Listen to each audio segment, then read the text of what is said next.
How to say you are and you are beautiful in Bemba. When you are talking to a friend or someone younger than you, you are uli. Uli. You are beautiful. Uli musuma. Uli musuma. When you are talking to an elderly person or someone who you want to show respect to, you are is muli. Muli.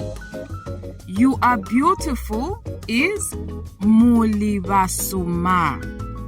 Muli basuma.